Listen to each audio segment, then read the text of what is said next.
My name is Derek Prince, and you're listening to Soundtracked, a video game music podcast. And this is Pilotwings, Light Plane from Super Smash Bros. For the Wii U.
The Super Smash Bros. Series has always provided us with an embarrassment of riches in the way of Nintendo music classics from all eras of the company's history. The sheer volume of tracks on display lets Nintendo shine a light on some often neglected or forgotten classics.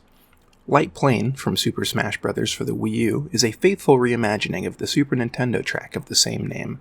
Originally composed by Soyo Oka, the track does a wonderful job of somehow being breezy and frenetic at the same time. Pilotwings had the honor of being one of 5 games chosen for the US release of the Super Nintendo way back on August 23, 1991, and has remained a stalwart, if not oft neglected, arrow in Nintendo's proverbial quiver. Receiving only 2 sequels in almost 30 years, the original Pilotwings was a breathtaking showcase of the Super Nintendo's Mode 7 graphics model that allowed the system to deliver the impression of 3D graphics. Up next, we have a track from what is considered, at least in this humble podcaster's opinion, to be the secret best Kirby game, Kirby's Dreamland 3. Released in late November 1997, the industry was already over a year into its full-tilt sprint towards 3D graphics and realism at any cost. Dreamland 3 stands in stark opposition of contemporary trends by eschewing 3D graphics for lush pastels and hand-drawn 2D art. The Super Nintendo had already reached the end of life and the Nintendo 64 was all the rage, but Dreamland 3, along with a few other choice cuts, proved that the twilight years of a system cycle can often produce some of its most impressive games. The Dreamland 3 soundtrack was composed by Nintendo mainstay Jun Ishikawa and shows just how capable the aging Super Nintendo sound chip still was. This track brings to mind a sea-soaked sense of melancholy along with beautiful arpeggiation. This is Ripplefield 2 from Kirby's Dreamland 3.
Our next track is something I would be perfectly justified in calling not only a banger, but one that undoubtedly and certifiably slaps. Coming to us from US side-scrolling stalwarts Way Forward, the Shantae series of 2D platformers have always had enjoyable tunes to accompany the candy-coated visuals.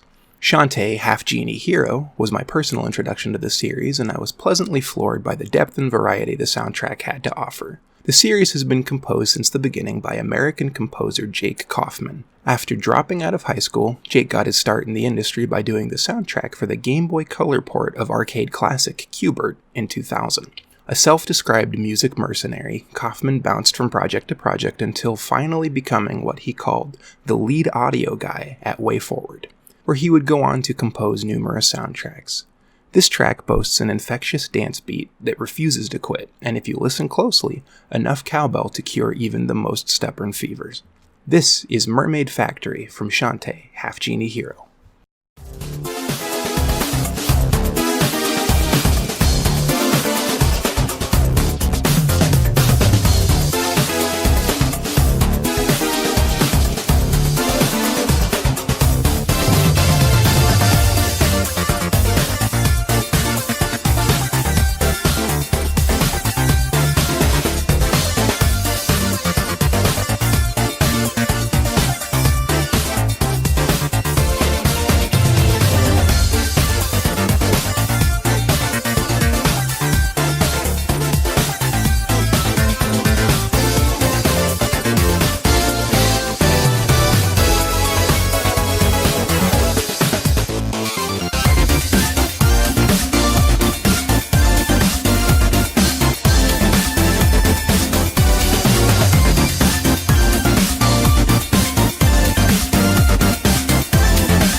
Taking things down a notch, and certainly upping the class, we stop by for a visit with the Professor Layton series of puzzle adventure games. In this episode, we will be spending some quality time with the second in the series, titled Professor Layton and the Diabolical Box. The Layton series of games follows quintessential gentleman Herschel Layton along with his young ward and apprentice sidekick Luke as they solve puzzles and drink tea in equal measure. Diabolical Box was developed by Japanese development house Level 5, and the soundtrack was composed by Tomohito Nishiura. Nishiura has provided the soundtracks for the entirety of the Professor Layton series, which spans 7 mainline games, a mobile game, an anime series, and a feature-length animated film. The soundtracks for the games run the gamut from quiet and thoughtful to action-packed. Today's track encourages the listener to kick back, relax, and take a breather before tackling that next puzzle or problem. This is Moment of Rest from Professor Layton and the Diabolical Box.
Once again, I would like to thank you for listening. This little podcast is a labor of love and probably brings me more satisfaction than it should, so it means the world to me that you would stop by and listen. As cliche as it sounds, liking, subscribing, and sharing would not only help me reach new listeners, but would mean a lot to me. But if it's just you and me here today, that's fine by me as well. Thanks for stopping by and spending a little time. Our last track for this episode comes to us from the aggressively upbeat and even more adorable Yoshi's Woolly World. Woolly World came to us in the twilight years of Nintendo's Wii U console, and as such was destined to be criminally underplayed and overlooked. Standalone Yoshi games have always allowed Nintendo to be a little more experimental in the execution of its style, and Woolly World has style to spare. The entire game employs a crafted look, with all elements of the characters and stages being made up of yarn, fabric, buttons, and other cozy craft supplies. The composer for the title, Kazumi Totaka, has been with Nintendo since the early 90s and has occasionally even provided the voice for Yoshi and pals. Totaka was even the one responsible for the incredibly catchy tracks used for the Nintendo Wii Shop and Mii channels. This track paints a picture of bravely spelunking into an unknown that really isn't all that scary. Thanks again for listening. I've been Derek Prince, and this is Duplicitous Delve from Yoshi's Woolly World.